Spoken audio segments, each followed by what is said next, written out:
Break के बाद कार्यक्रम में आप सभी का फिर से स्वागत है। चलिए अब एक काम करते हैं, वक्त है यहाँ का सस्ता ऑप्शन ट्रेड पिक करने का। बताइए शरद जी, क्या पिक कर रहे हैं आप आज? देखिए, अगर आप यहाँ पर देखें तो मुझे एक अल्ट्राटेक का मैं कॉल देना चाहूँगा। अल्ट्राटेक का कॉल ऑप्शन देना चाहूँगा। 272 का प्राइस है।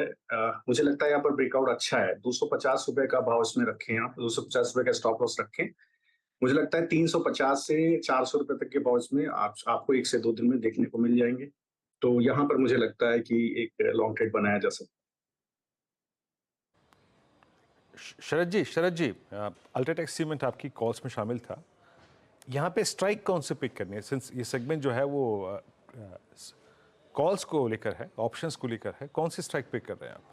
जी, मैं रिपीट करता हूँ 9800 का स्ट्राइक का कॉल ऑप्शन 25 अप्रैल का करीब अभी जब मैंने डिस्कस किया तो भाव करीब 272 के आसपास था, तो 250 का स्टॉप लॉस रखें, 350 और 400 के टारगेट्स के। ओके, अल्ट्राटेक सीमेंट की आपको 9875 पे ट्रेड कर रहा है, 9800 की कॉल लेनी है और करीब करीब 278 पे ट्रेड करते हुए। अब ये almost in the money call हो गई है, इससे थोड़ी सी एक्सपेंसिव नज़र आ रही है आपको। और आज का सस्ता ऑप्शन ट्रेड 278 पे 9800 की अल्ट्राटेक सीमेंट की कॉल है। एक काम करते हैं, इसी स्पेस को थोड़ा सा और खंगालते हैं। ये सस्ता ऑप्शन ट्रेड तो हो गया, लेट्स ब्रिंग एसीसी। और एसीसी 2540 पे प्लेसमेंट एसीसी की बिल्कुल ऐसी ही है। और अंबुजा की एक बार देखते हैं। अंबुजा मेरे ख्याल से ज़्यादा एग्रेसिव स्टॉक है, 623 पर ये ऑल टाइम हाई ट्रेजेक्टरी पे ट्रेड कर रहा है। एसीसी की प्रॉपर्टी प्लेसमेंट और आई थिंक एवरेजेस के साथ जो इस वक्त कोरिलेशन है वो बिल्कुल रेप्लिका है अल्ट्राटेक सीमेंट का। शरद जी, एसीसी पे आपका टेक क्या है इस वक्त? जी, देखिए यहाँ पर बिल्कुल जो इस वक्त जो उसका प्राइस चल रहा है, मैं फ्यूचर्स का भाव डिस्कस कर रहा हूँ 2557 के आसपास। 2600 के ऊपर जैसे ये चलना शुरू करेगा, इसका 2700-2750 का लेवल बिल्कुल खुल जाएगा। सपोर्ट जहां आज ये खुला है, वही जोन उसका अच्छा सपोर्ट है 2520 के आसपास। मुझे लगता है वही 2520 पर स्टॉप लॉस रखे।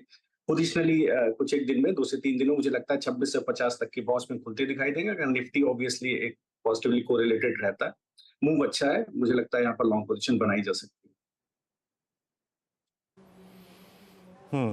ओके, एसीसी को मैंने इस इम्प्रेशन में, क्योंकि आपने यहाँ पर जिक्र किया अल्ट्राटेक सीमेंट का, इस इम्प्रेशन में मैंने यहाँ पे थोड़ा सा इसको भी इंक्लूड किया डिस्कशन में। मैं एक दो स्टॉक्स और स्क्रीन पे रखूँगा आज। दो स्टॉक्स जो कि अपनी सिंकिंग ट्रेजेक्ट्री से आप कह सकते हैं कि बाहर निकल के आए।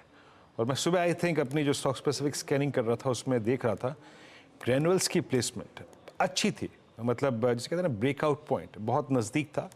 कुछ वैसी ही है जिस प्रकार की अल्ट्राटेक की है, कुछ वैसी ही है जिस प्रकार की एसीसी है। थोड़ा सा डाइवर्सिफाई करते हैं अपने आप को शरद जी। अभी कुछ हद तक हम बैंक्स पे, कैपिटल गुड्स पे और सीमेंट पे रहे हैं और एचएफसीज में रहे हैं, हाउसिंग फाइनेंस कंपनी में। फार्मा में बेस्ट रिवॉर्ड क्या होल्ड कर रहा है इस वक्त?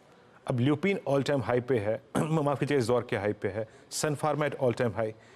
कुछ स्टॉक फ्यूचर्स लोअर ट्रेजेक्टरी से बाहर आ रहे हैं, फॉर इंस्टेंस बायोकॉन, ग्रैनुअल्स। आपकी रीडिंग क्या कह रही है इस वक्त? जी, देखिए अभी क्या हो रहा है, अगर आप बायोकॉन को देखें, ये बहुत कन्विंसिंग प्राइस एक्शन यहाँ पर देखने को मिल रहा है। कंसिस्टेंटली अगर आप देखेंगे पिछले करीब 7 से 8 दिन में इसने एक बहुत अच्छा प्राइस एक्शन ऊपर की तरफ दिखाया और एक जो इसका रेजिस्टेंस जोन था, जो करीब 263 के आसपास फ्यूचर्स का लेवल था, उसको ब्रेक किया है और कन्विंसिंगली ब्रेक किया। अच्छा प्राइस वॉल्यूम है। मुझे लगता है कि 272 का भाव फ्यूचर्स में है। अगर अभी भी कोई पोजीशन बनाना चाहे तो आज का ही डे का स्टॉप लॉस रखे 267 के आसपास। ये कहाँ तक जा रहा है? ये 290 का बिल्कुल कन्विंसिंग मूव है। इसके अंदर थोड़ा बहुत नॉइज हो सकती है, बट मुझे लगता है पोजिशनली 290 तक के भाव इसमें खुलते हुए दिखाई देंगे। ओके, बायोकॉन अच्छा करता हुआ प्लेसमेंट, आई थिंक बायोकॉन की आपको ज़्यादा इंप्रेस कर रही है। डॉक्टर साहब, एक बार वो ऑप्शंस के डेवलपमेंट फिर लेके आइएगा जरा बैंक निफ्टी के। और क्योंकि मैं जरा एक बार फिर देखता हूँ कि 47,500 पे कितनी पुट राइटिंग हो रही है, क्योंकि हम 47,550 की ट्रेजेक्टरी में हैं। HDFC bank as of now contribute ठीक ठाक कर रहा है और थोड़ा सा उसको देखते हैं और उसके बाद मैं शरद जी से आखिरी प्रश्न पॉसिबली लूँगा मेटल्स के ऊपर, क्योंकि आज जिस इंडेक्स ने अपना कीर्तिमान स्थापित किया वो निफ्टी के बाद अगर कोई है तो दैट्स निफ्टी मेटल इंडेक्स, जो कि ऑल टाइम हाई पर है। ओके 47,500 पे करीब करीब 21 लाख की पुट राइटिंग, 32, कोई मेजर चेंज नहीं है। शरद जी, आखिरी प्रश्न आपसे, metals eight all time high. आज अगर आप टाटा स्टील को देखें, जेएसडब्ल्यू स्टील को देखें, सेल को देखिए, सब स्ट्रॉन्ग मूव देते हुए, आपका व्यू इस वक्त मेटल्स पे क्या है और क्या चीज़ करना चाहेंगे आप मेटल्स में से? देखिए मैं वेदांता की तरफ से ध्यान ले जाना चाहूँगा। अगर आप देखेंगे 286 का 287 का इसका भाव रहा है जो कंसिस्टेंटली आप देखें, तो फ़रवरी के बाद इसने ब्रीच नहीं किया है। दोबारा उसी ज़ोन को टेस्ट कर रहा है और मुझे लगता है ये ज़ोन ब्रेकआउट होता है। इस ज़ोन के ऊपर अगर ये अगर एक एक्टिविटीज़ के अंदर होती है, ज़ोन टूटता है, तो ऊपर के लेवल अच्छे खुलते हुए दिखाई देंगे। फिर भाव क्या खुलेगा? मुझे लगता है ₹300 तो बहुत साफ दिख रहा है। ₹300 तक तो बिल्कुल ये जा सकता है प्राइस। तो थोड़ा-सा मैं लेकिन अभी नहीं लूँगा क्योंकि काफ़ी मूविंग एवरेज के ऊपर आ गया है। तो और अच्छा प्राइस एक्शन ऑलरेडी आज दिख रहा है 5% ऊपर के चल रहा है। थोड़ा-सा कहीं भी करेक्शन आता है, इस ज़ोन के ऊपर चलता है, तो ज़रूर मैं ₹300 के भाव के लिए इसको एक बार चेज़ करना चाहूँगा। ओके, तो आप वेदांता को मेटल्स में 280 420 पे ग्रिप करेंगे? यस, आई थिंक वेदांता अच्छा कर रहा है। जरा वेदांता चार्ट्स पे लेके आइए, क्या कर क्या रहा है। देखिए जेएसपीएल, टाटा स्टील और आई थिंक जेएसडब्ल्यू स्टील, इनकी तो आई थिंक पैटर्न्स ही दूसरे हैं, ये बहुत एग्रेसिव पैटर्न्स है। हिंडाल्को नाल्को की बात ही दूसरी है। वेदांता में एक चीज़ हो रही है, थोड़े चार्ट्स को जब आप ट्रेड करें या फिर जब पिक करें, एक चीज़ देखिएगा, 1 मार्च 2023 यानी ऑलमोस्ट 12 महीने 13 महीने का समय अंतराल है इस स्टॉक के लिए। ये जो पूरी ट्रेजेक्ट्री है ना, आई मीन 285 से 88 और इवन आई थिंक मैं शायद अगर इसको राउंड ऑफ कर दूँ 290, एक बहुत ही बड़ी सप्लाई ट्रेजेक्ट्री है। तो आप ये मान के चलिए कि वेदांता के लिए 290 जो है ना, वो एक बड़ा थ्रेश होल्ड पॉइंट है। क्लोजिंग में इस स्टॉक को डिस्कस करेंगे, बट वाकई प्लेसमेंट बहुत स्ट्रांग है और एक बहुत ही महत्वपूर्ण, आई थिंक जिसे कहते हैं ना थ्रेशोल्ड पॉइंट, कगार पे ये स्टॉक है। लास्ट स्टॉक अब लेके आते हैं, उसके बाद इस कार्यक्रम का अंतिम पड़ाव आएगा। रिलायंस लेके आइएगा शरद जी। रिलायंस इंडस्ट्रीज 2977, आई थिंक वो 22,500 की ट्रेजेक्ट्री के ऊपर ले जाने के लिए हमें रिलायंस की आज बहुत ज़रूरत थी।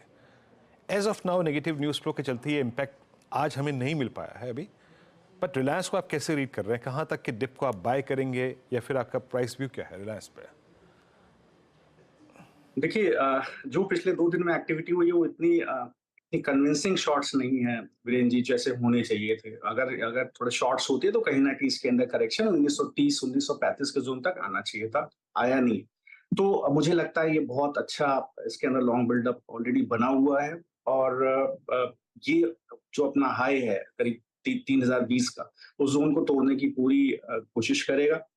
और अगर कोई अभी लेना चाहे थोड़ा-सा स्टॉप लॉस डीप हो जाता है, 2930 के आस-पास स्टॉप लॉस हो जाता है, बट इस तरह के स्टॉक में बिल्कुल कोई भी डिप आता है तो खरीदना चाहिए।